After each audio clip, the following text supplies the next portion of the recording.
Well, we're going to go ahead and get started anyway. I'd like to introduce you all to Rae Lee Fraser, who won for her Cowgirl poetry at the 2013 Cowboy Festival. And here's Rae Lee now. Hey everyone! So I'm pretty new at the whole Cowgirl poetry thing. This is only my second performance, really. I kind of just entered this Cowboy Festival competition thing for Cowgirl poetry in March, and I ended up winning it, so I'm kind of just carrying on with my poetry a little bit. So the first one I'm going to cite for you is called Corby, and it's about a bottle-fed lamb that we had on our farm. He was quite the character, and I named him Corby because he was born bald, and I had a bald Uncle Corby, so it kind of just fit. So here is Corby. Started on a sunny March day a year or two ago. A sick lamb was born, so to school I did not go. I stayed home to help Mom with the lifeless little guy. He wouldn't eat, but I kept giving her a try. Everyone kept telling me I was wasting my time, but giving up on this little fella just felt like a crime. So I kept trying and trying till he finally fed. So I made him a basket. He slept next to my bed. A few days in, he was getting better to our surprise. That lamb thought I was Mom, I soon realized. I was up with the bottle all night through. What the heck had I gotten myself into? So we soon realized with this lamb we were stuck, so we gave him a name, Corby, Master of Luck.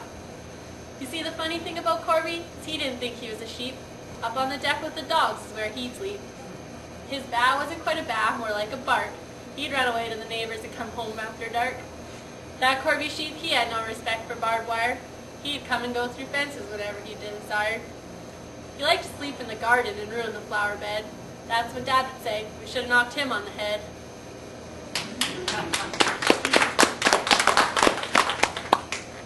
So this next poem was my first poem I wrote, and it was in my grade 10 poetry class.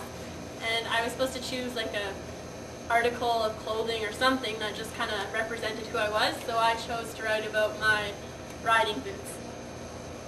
They're ripped and tattered with a few holes in the side, but no other boots would I wear for a ride. They walked through creeks and heaps of mud, and stepped in a few piles of crud.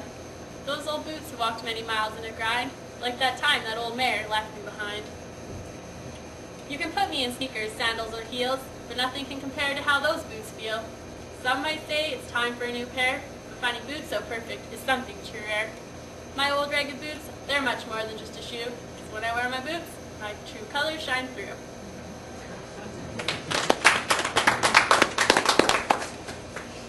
So I grew up outside of Barriere in a place called the Squam Valley, and I wrote a poem about living in the valley because I feel like where I grew up really shaped who I am today. This one is called Valley Girl. I grew up in a quiet valley not far from here, where a day goes bad and a horseback ride secure, where your closest neighbor is half a mile away, and your backyard is 50 acres for play. I grew up loving horses and chasing sheep. I always had a 4-H steer or two to keep. Where I come from, it was always work before play. Summer days were spent baling the hay. A warm summer night, we'd dance under the moon, light a fire and crank up a good country tune. Up early for 6 for a long bus ride to school. Learn to do by doing was our golden rule. Dad taught us how to drive that old brown truck, and the curse is to say when we got that truck stuck. I grew up on Cotton Eye Joe. This is the life I'll always know.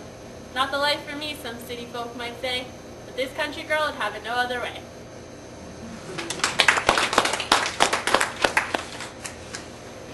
Okay, so where I come from, we have like coyotes and bears and all sorts of predators like that come around, but our biggest enemy is the little gophers. They come around and dig holes, and they're just horrible things. So I wrote a poem about my first experience hunting a gopher. We were 8 years old, bored and looking for some fun. Dad made us a bet, shoot a gopher with a pellet gun. We were up for the challenge, $50 on the line, so we set off, gun in hand, feeling just fine. We were sneaking around the field just like Bonnie and Clyde, looking for a gopher, my best pal by my side. We were patiently waiting for a gopher to come out and play, but no gophers were coming out that day. Just when we were about to pack her in, we heard an awful squeak and both began to grin. We both knew that sound all too well, so I lifted my gun, pulled the trigger, and that gopher fell. To our surprise, he let out an awful sound. He was trying to get away, dragging a leg on the ground. So over we ran to that gopher who was only hurt. He was squealing and rolling around in the dirt. Meanwhile, Dad heard the ruckus and thought, oh no. So he got up and he watched from the window. To his surprise, he watched as we turned our guns around, and with the butts of our guns, we beat that gopher into the ground. And with that gopher, he was good and dead. Could have left him there, but we had an idea instead. We were just so darn proud of that gopher who had died, so we nailed him to a board, and we skinned his hide. And to this day, that gopher is still nailed to a board, but we never did get our $50 reward.